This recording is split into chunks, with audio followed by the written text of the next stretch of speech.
ವೀಕ್ಷಕರೇ ಪ್ರಣಾಮ. ವಿಶ್ವ ಪ್ಲಸ್ ಟಿವಿಗೆ ಸ್ವಾಗತ. ಕರ್ನಾಟಕದಲ್ಲಿ ಕಾಂಗ್ರೆಸ್ ಅಧಿಕಾರಕ್ಕೆ ಬರಲು ಮುಖ್ಯ ಕಾರಣ ಅಂದರೆ ಪಂಚ ಗ್ಯಾರಂಟಿಗಳ ಘೋಷಣೆ.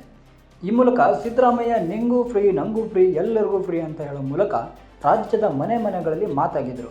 ಇದರಿಂದ ಭರ್ಜರಿಯಾಗಿ 136 ಸ್ಥಾನಗಳನ್ನು ಗೆಲ್ಲುವುದರ ಮೂಲಕ ಕಾಂಗ್ರೆಸ್ಸಿನ ಸಿದ್ದರಾಮಯ್ಯ ಸರ್ಕಾರ ರಾಜ್ಯದಲ್ಲಿ ಅಧಿಕಾರಕ್ಕೆ ಬಂತು. ವಿಧಾನಸೌಧದ 3ನೇ ಮಹಡಿ ಚೇಂಬರ್ ಕುರ್ಚಿಗೆ ಕುಳಿತ ಸಿದ್ದು ಒಂದೊಂದಾಗಿ 5 ಗ್ಯಾರಂಟಿಗಳನ್ನು ರಾಜ್ಯದಲ್ಲಿ ಜಾರಿಗೆ ತಂದರು. ಈಗ ಇದೇ ಗ್ಯಾರಂಟಿಗಳಿಂದ ರಾಜ್ಯದ ಅಭಿವೃದ್ಧಿ ಕೆಲಸಗಳಿಗೆ ಅಡ್ಡಿ ಆಗ್ತಾ ಇದೆ. ಇದಕ್ಕೂ ಗಂಭೀರ ವಿಚಾರ ಅಂದ್ರೆ ಈ ಪಂಚ ಗ್ಯಾರಂಟಿ ಸರ್ಕಾರಕ್ಕೆ ಆರ್ಥಿಕವಾಗಿ ಹೊಡೆತ ತಂದಿರ್ತಾ ಇದೆ. ಇದನ್ನರಿತ ಸರ್ಕಾರ ಗ್ಯಾರಂಟಿಗಳಿಗೆ ಕೆಲವು ನಿಯಮಗಳನ್ನು ತರಲು ಆಲೋಚಿಸಿದೆ.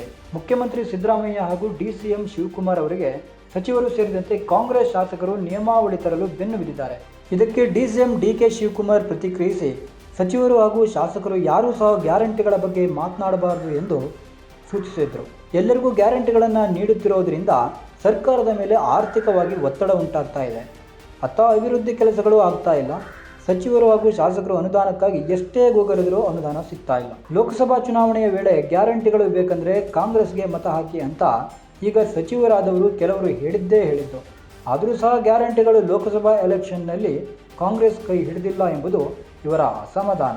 ಅದಕ್ಕೆ ಈಗ ಅಂತಹ ಗ್ಯಾರಂಟಿಗಳಿಗೆ ಕೆಲವೊಂದು ಬದಲಾವಣೆಗಳನ್ನು ತರಬೇಕೆಂದು ಸಿದ್ದರಾಮಯ್ಯ ಸಂಪುಟದ ಕೆಲವು ಸಚಿವರು ಕಾಂಗ್ರೆಸ್ ಹೈಕಮಾಂಡ್ ಹಾಗೂ ರಾಜ್ಯ ಉಸ್ತುವಾರಿ ರಣದೀಪ್ ಸುರ್ಜೇವಾಲಾ ಅವರಿಗೆ ಮನವಿ ಮಾಡಿಕೊಳ್ತಾ ಇದ್ದಾರೆ. ಆ ಮನವಿ ಏನೆಂದರೆ, ಗ್ಯಾರಂಟಿಗಳು ಎಲ್ಲರಿಗೂ ಕೊಡ್ತಿದ್ದೇವೆ, ಇದರಿಂದ ಸರ್ಕಾರಕ್ಕೆ ಬಹಳಷ್ಟು ಸಮಸ್ಯೆಗಳು ಎದುರಾಗ್ತಿದೆ. ಆದ್ದರಿಂದ ಈ ಗ್ಯಾರಂಟಿಗಳಿಗೆ ಕಂಡೀಷನ್ ರೂಪಿಸಬೇಕು. ಅನರ್ಹ ಫಲಾನುಭವಿಗಳನ್ನು ಕೈಬಿಡಬೇಕು. ಶ್ರೀಮಂತರು ಗ್ಯಾರಂಟಿಗಳನ್ನು ಪಡಿತಾ ಇದ್ದಾರೆ, ಬಡವರಿಗೆ ಮಾತ್ರ ಗ್ಯಾರಂಟಿಗಳು ಸಿಗುವಂತೆ ಮಾಡಬೇಕು. ಇದರಿಂದಲೇ ಅಭಿವೃದ್ಧಿ ಕೆಲಸಗಳು ಕುಂಠಿತ ಆಗ್ತಿವೆ. ಹೀಗೆ ಮುಂದಿನ ದಿನಗಳಲ್ಲಿ ಸರ್ಕಾರದ ಬೊಕ್ಕಸದ ಮೇಲೆ ಪ್ರತಿಕೂಲ ಪರಿಣಾಮ ಉಂಟಾಗುತ್ತೆ. ಅದರಲ್ಲೂ ಗೃಹಲಕ್ಷ್ಮಿ ಯೋಜನೆಯಿಂದ ಸರ್ಕಾರಕ್ಕೆ ಬಹಳಷ್ಟು ಹೊರೆಯಾಗಿದೆ.